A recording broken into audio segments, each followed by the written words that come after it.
Hey, what's going on, everybody? It's Screecher. The Drones in School October Sim Race is happening right now, and today I'm going to walk you through a bunch of different things for me to help you go faster in this race, and hopefully for you to win. We're going to talk about what drone to use in the Velocidrone Simulator. We're going to talk about line choice for the track. We're going to talk about a lot of things today. Stay tuned. Let's go. All right, everybody. So first, we need to talk about what drone you're going to use.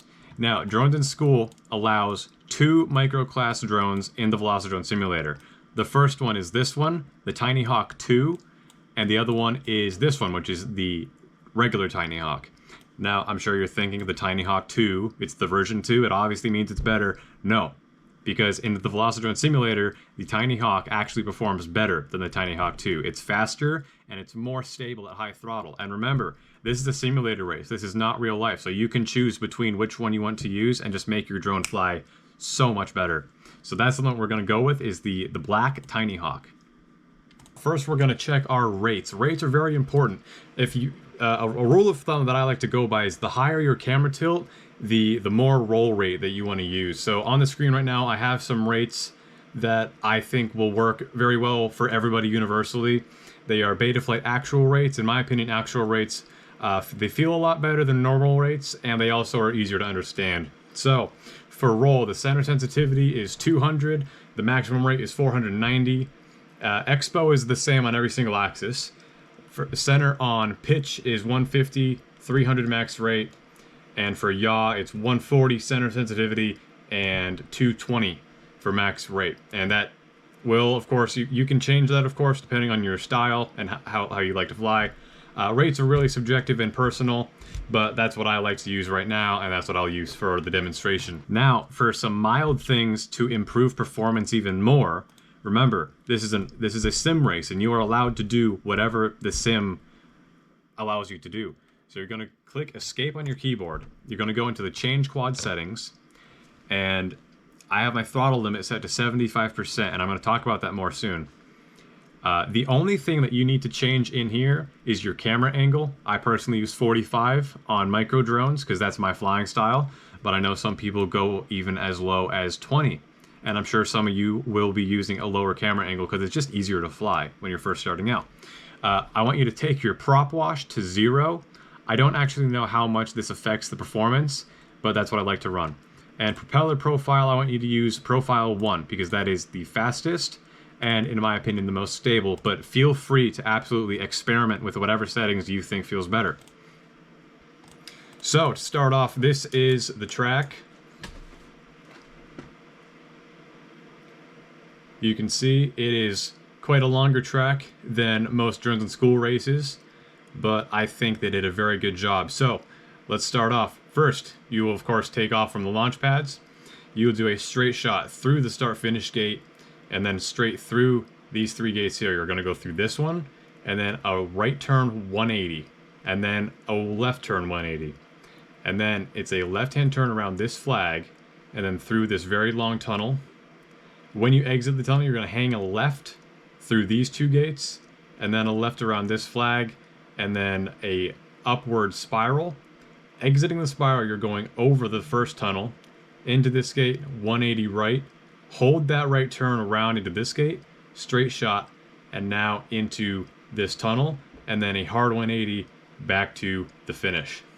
Okay, everybody, now that we have the actual track settled, now it's time to talk about the flight style, the flight path, and the lines. So, what I really stress to you guys is do not push your throttle super hard, because you'll come to realize that the more you push your throttle, you'll actually end up being slower, and I'll explain why.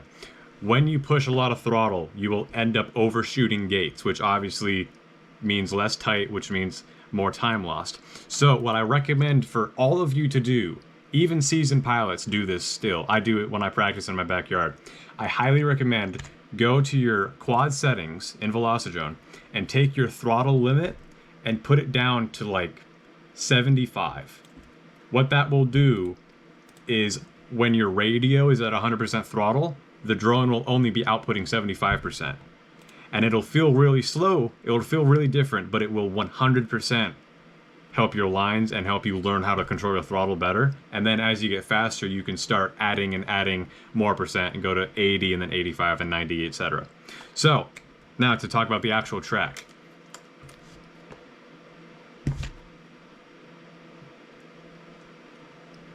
So, like I said, you're going to go through the start gate, and then you're going to pre-turn. That is so important. Pre-turn.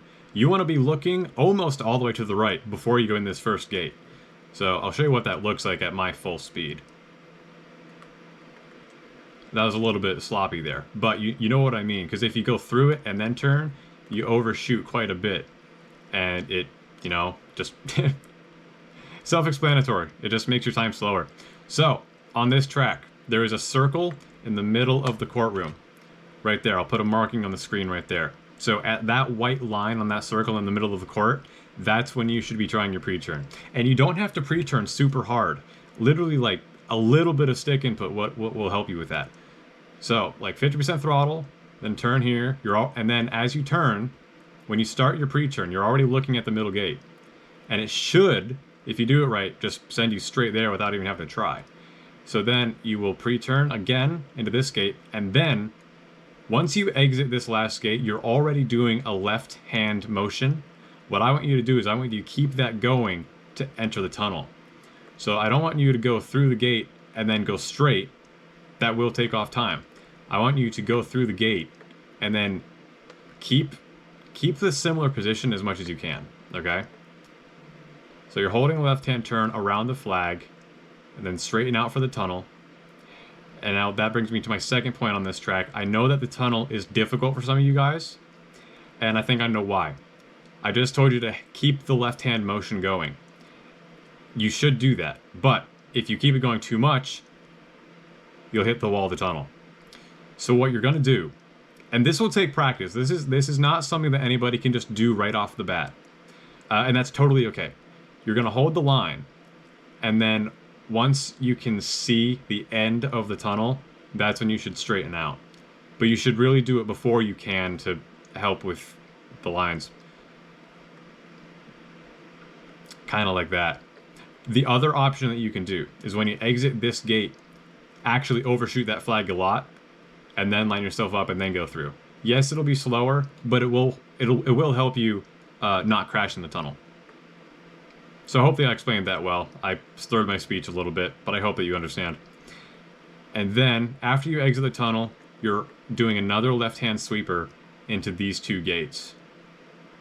And that is actually quite simple. So just hold the sweeper, and you want to go into this gate at like a 45-degree angle. And then if you hold the roll correctly, it'll send you right out. But again, if you struggle with that, I just crashed. If you struggle with that, what I want you to do is as you exit the tunnel, swing to the right, and then swing to the left, and then line yourself up. And that's pretty self-explanatory, I think. And then once you go through here, you're already making a left turn. Again, I've already explained this. You're making a left turn around the flag, and then into the upward spiral. That is pretty simple, and if you can nail it, it's super satisfying, but you really don't have to like think about this one, because you just, you know, it works like that. And then it will send you here. And this is really just a really hard pre-turn. So you're going to go through this, and then pre-turn over the tunnel, and then orbit around the center, and then it'll send you over here. And then through this gate, and then right here, at this part of the track, at this part of the tunnel, I mean, when you exit this gate, act like this is a flag.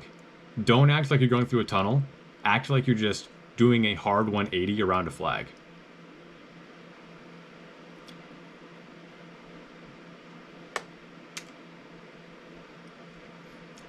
So, I hope that made sense to everybody. If you have any questions at all, feel free to leave a comment in the comment section below, or you can personally message me at Screecher FPV on Instagram.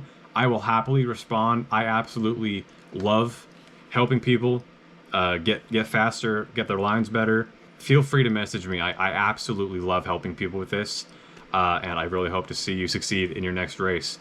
Screecher out.